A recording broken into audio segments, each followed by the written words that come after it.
Good evening, everybody. I have a great show for you tonight.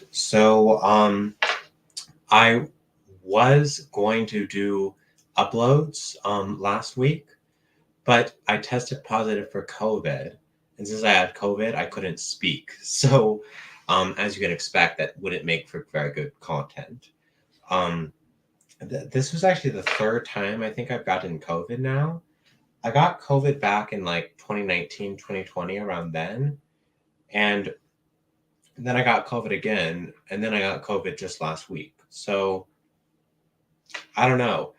I thought immunity would protect me, but I don't know if it's new variants or what. But I keep getting COVID over and over again. That's rough, but I'm here for you today, and there's something I want to talk to you about. So I recently watched some videos from this YouTube channel called Secular Talk. The man that runs this YouTube channel his name is Kulinski, I believe that's how you pronounce it. I think he's Italian. I think that's an Italian name, but whatever. Um, so I wanted to give you my review of his channel. So now I'm going to start off with the things I agree with him on, the things I concur with him on. And then we'll get to our large amounts of disagreements. So first off, corruption. So he's good at talking about corruption, and he's good at talking about and pointing out corruption.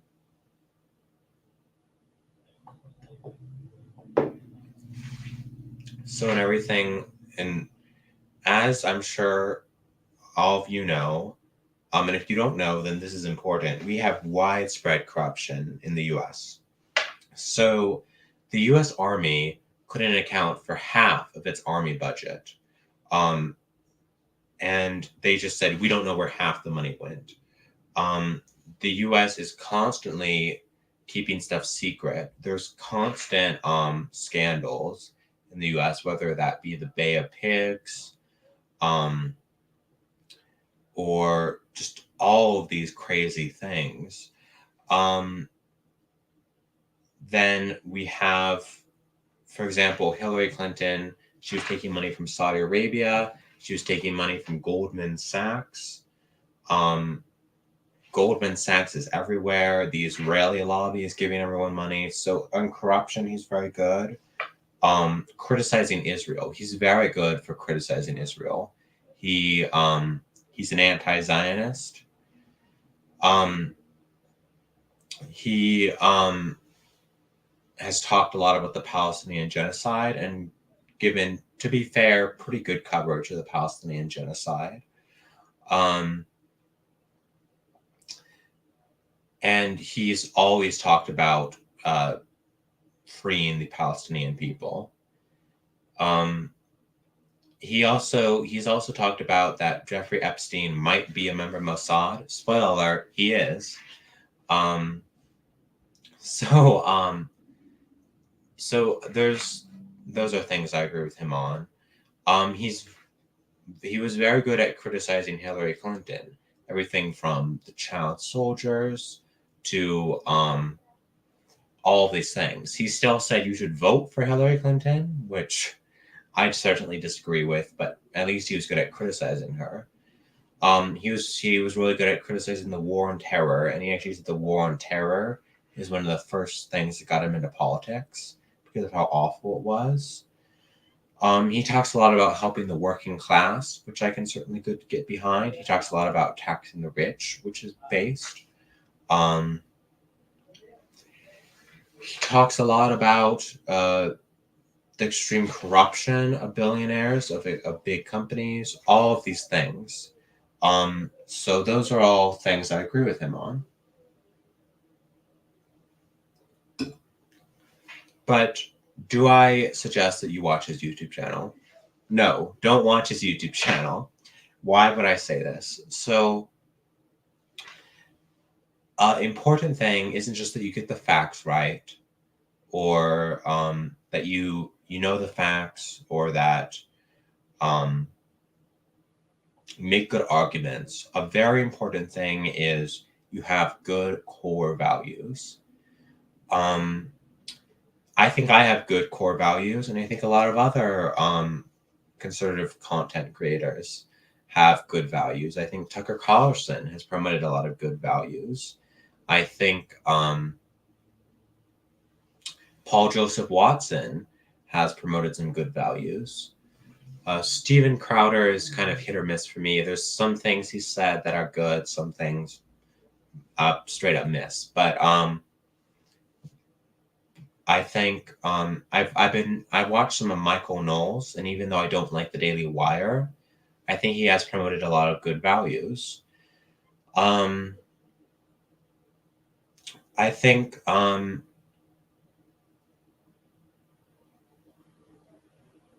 what's her name?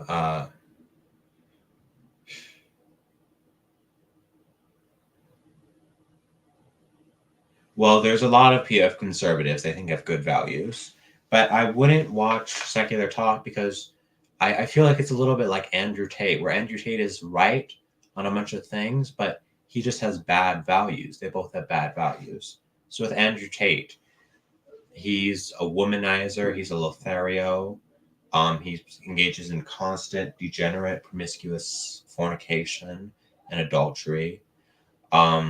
He's not a Christian. He promotes sexual immorality. He promotes pornography. He promotes he sort of worships money. Like money is a big part of his life. And he's, oh, I love money. I love money, money, money, money. This sort of greed is good, Ayn Rand, Wolf of Wall Street type ideology that I find to be very degenerate and harmful for society and mankind at large. And to be fair, Andrew Tate is right on a lot of things. For example, he's right about feminism. He's right about the U.S. military, the U.S. military establishment. He's based on that. He's right about patriarchy. So I think it's a similar thing where both of them, they have eyes and ears. So unlike CNN and MSNBC, they don't just lie. They actually tell you what's right in front of you sometimes. So in that sense, watching Andrew Tate or watching Secular Talk is an infinitely better use of your time than watching CNN or MSNBC. But on the other hand, they do have really bad core values, which is why I suggest you don't watch them. Instead, you watch something else. Why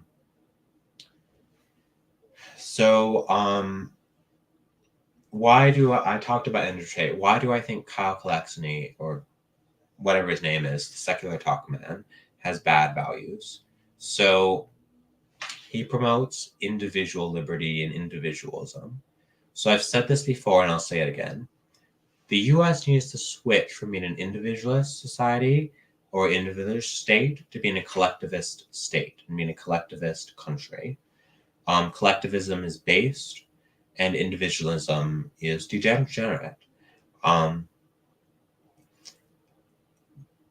individual liberty, so there's a big difference between the right-wing definition of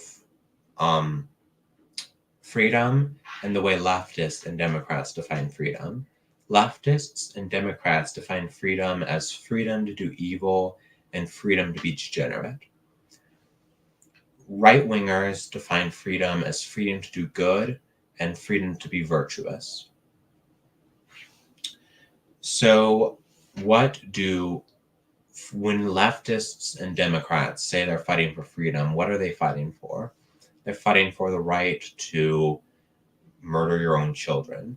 They're fighting for the right for contraceptives. They're fighting for the right for widespread pornography. They're fighting for the right for divorce. They're fighting for the right for homosexual marriage, for feminism, for women in the workforce, for women living whorish lifestyles and fighting for whoredom. That's what they're fighting for. And there was this one medieval era Catholic theologian who I think put it best. I'm blanking on his name right now, but he said something to the extent of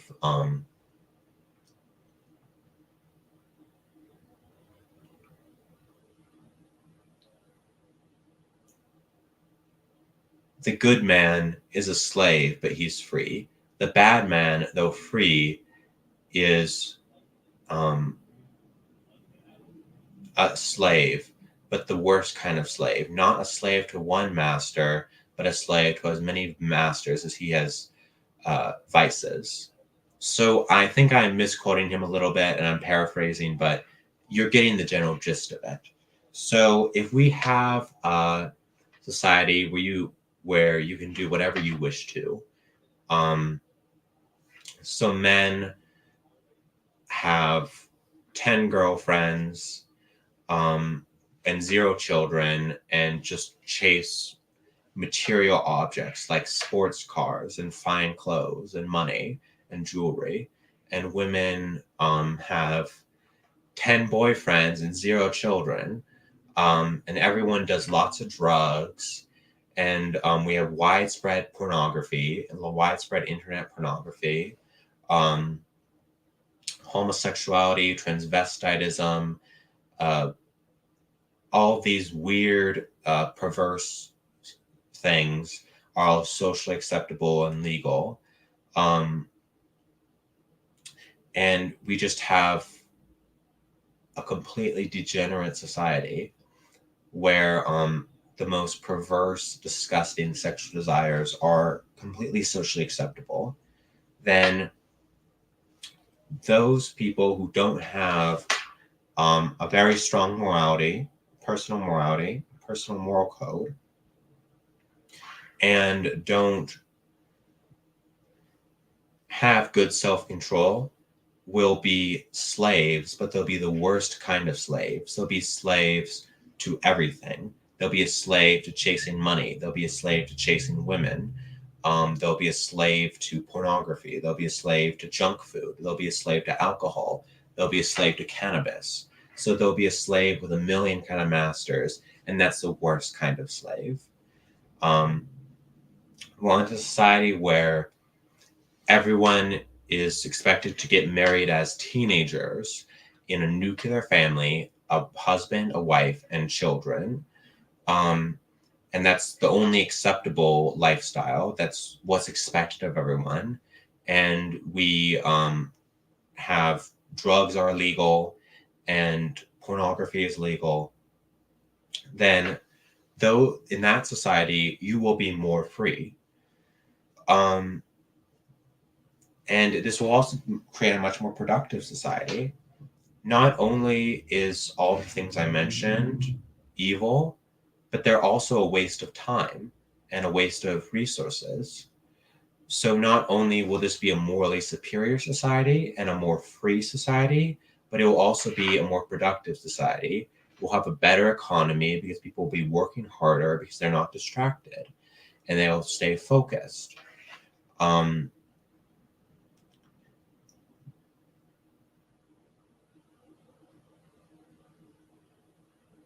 And another thing is, so in this society, so this part is where some people might think I'm controversial, but I'm here to tell you the truth, and I'm going to tell you the truth even though it's controversial. I speak truth to power even though it's inconvenient.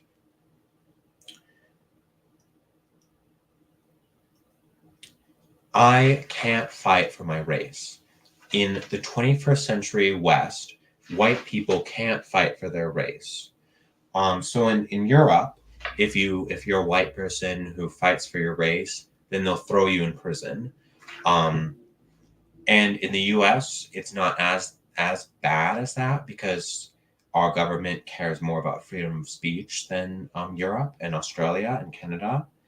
But in America, in the US, even though we don't get thrown in prison, if you fight for your race, if you fight for your race in an illegal way, then you'll get thrown in prison. But if you fight for your race in a legal way, then you'll get fired. You'll get blacklisted.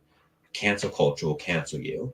So in the 21st century West, white people don't have the right to fight for their own race, and fight for our own people.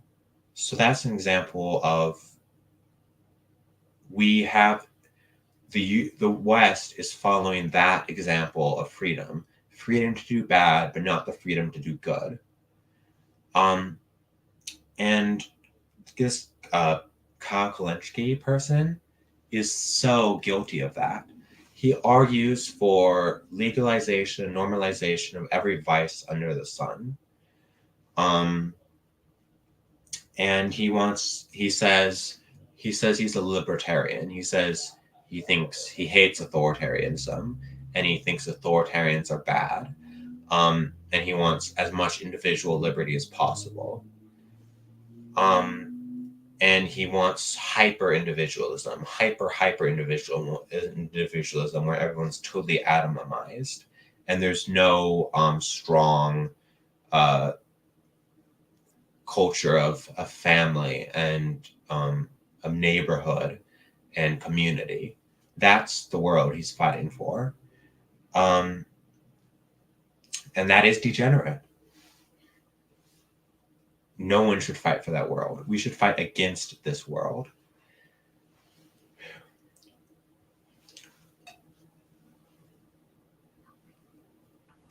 But more specifically on the issue of homosexuality, so Kyle Kulinski, he's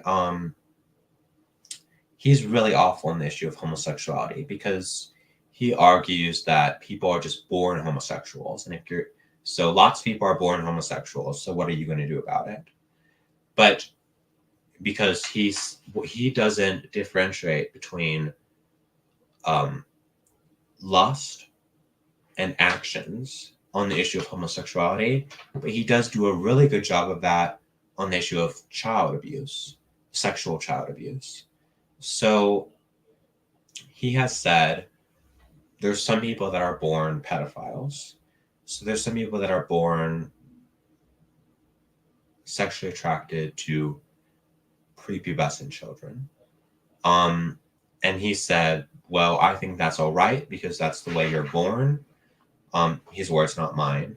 So that's all right, but you can't act on those issues. So if you're someone who's sexually attracted to prepubescent children, that's fine, but child rape and child sexual assault should be illegal, and child rapists should go to prison. That's his take. So do I think some people are born with pedophilia and you can't fight pedophilia? I don't know. But I also don't know whether some people are born with same-sex attraction, or whether same-sex attraction is something you can convert or something that's just going to be with you for your whole life. But either way, that doesn't change the fact that homosexuality is wrong and homosexuals are bad people. They are sinners. They are degenerates.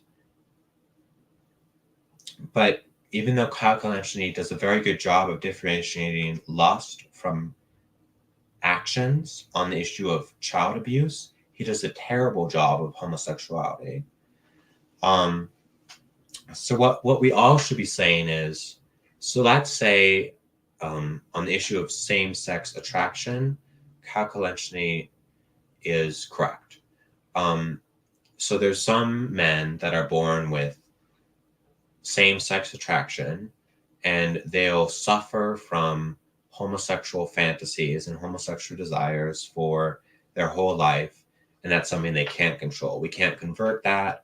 We can't end that. It will just be part of them for their entire lives. Then you should marry a woman and have children. That's what you should do. Right now, we have a negative birth rate. So the American population is shrinking. What I believe is in the Bible, be fruitful and multiply. So we need to have a high white birth rate to stop the Great Replacement. So men who suffer, if this is true, what he says, then homosexuality is evil, and men who suffer from homosexual fantasies and homosexual desires should repress that, never give in, and marry women and have children.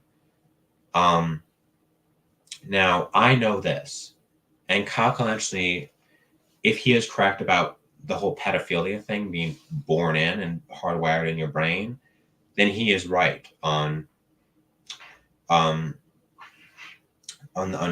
this issue with regards to child abuse. He says, if you are born, so some people are born with pedophilia, that's something you can't change. That will always be part of you, but you can never give in. You have to repress the pedophilia inside of you and never become a child molester. So he's exactly right on that issue, but he's totally wrong on homosexuality. He says if you do suffer from same-sex attraction, you should give in and become a homosexual. That's what he says. So he's so good on one issue, but he's so awful on the other issue when they're so similar. Again, I think he has a lack of good values. I think his core values are degenerate, and yeah.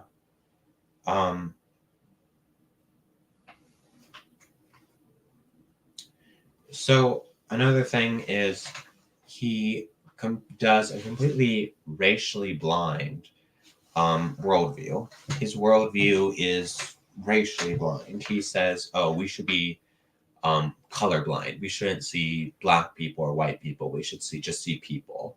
That's what he believes. Now, so for an individual perspective, I would say this is absolutely true. When I meet a black person for the first time, or a Asian person for the first time, or a Latino for the first time, or an Arab for the first time, I always start with a clean slate.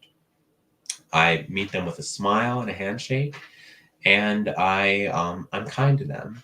I'm happy to be their friend, because I know that on the individual level, there's lots of intelligent people of all races, just as there's lots of dumb people of all races. And I'm happy to make new friends. But that's only on an individual level. On a group level, we have to take statistics in mind when we're thinking about what we want our nation to look like demographically. So look, there have been IQ studies, and the IQ studies have shown that from going from highest IQs to lowest IQs, Jews, Orientals, white people, black people, Latinos, and that is a scientific fact. And when we look at pre-colonial sub-Saharan Africa, and we look at pre-colonial Americas, they had not invented the wheel. They had not invented written forms of any language. They had not invented multi-story buildings or even two-story buildings. They had not invented, in pre-colonial Americas, they hadn't even invented draft animals. In pre-colonial America, not only did they not have more advanced weapons like guns and cannons and bombs and crossbows, but they hadn't even invented swords. So when they first saw a sword, they cut themselves by, grabbing the sword by the blade from their own ignorance when they first saw swords, when white people first came to the Americas. That's how savage they were. And there was a sub-Saharan African country. I'll look up the name and tell you guys in the next video. I'm blanking out on the name, but there was a sub-Saharan African country where they did try to make it systemically like America. So they had like a constitution that was very similar to the American Constitution. We the people, I think it even had like a First Amendment and a Second Amendment, just like the American Constitution. So it was systemically just like America. but it was all black people, and they crashed. They became a dung heap of a country. They had a terrible economy. They had almost no inventions. Everyone was living in extreme poverty. Um, there was a very small output from that country, and they were a complete failure of a country. Um, Extreme poverty, extreme crime rate, everything. While when you look at a country like China, the Soviet Union, or the Third Reich, obviously, so the Soviet Union and the Third Reich both committed genocides. The Soviet Union did the Holodomor genocide, and the Third Reich did the Holocaust. Obviously, I denounce genocide. So I think the Soviet Union and the Third Reich were both evil since they were genocidal. But what I'm getting at is they were systemically, like in their structures and the way the governments function, the opposite of America. They were collectivist to an extreme, which is based. They had state-run economies, which is based. Um, they had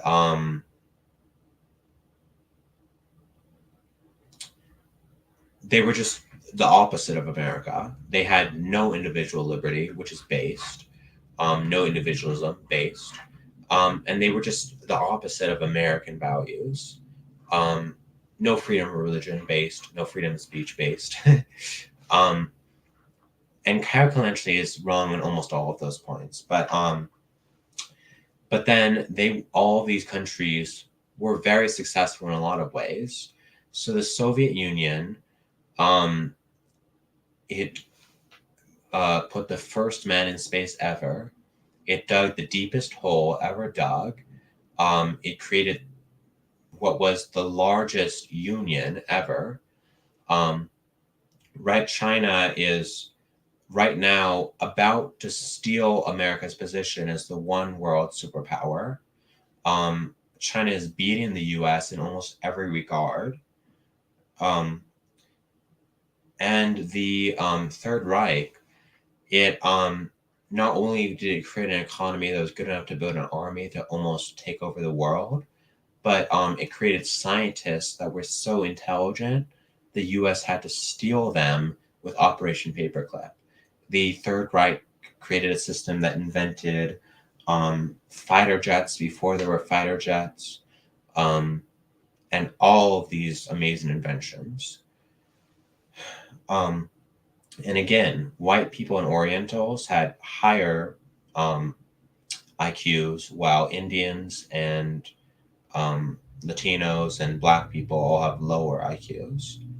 It shows. And so Calculently always says, oh, to show that, because he identifies as a democratic socialist, and he says, to show that democratic socialism is based, just look at the Nordic countries. But look, the Nordic countries have very little democratic ethnic diversity. And it's also, not only is it everyone's almost of the same race, so there's very little racial conflict, but they're of a race with a higher IQ.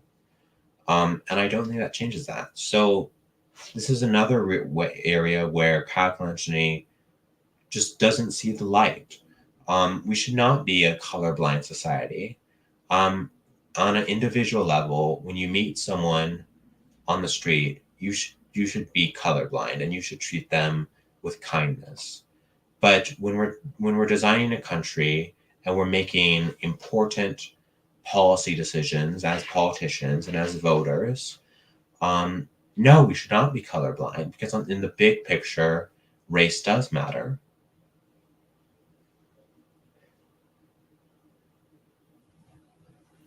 So that's my review of Secular Talk and Calculently. He's better than CNN or MSNBC in the sense that he has eyes and ears, so he can tell you what's in front of you.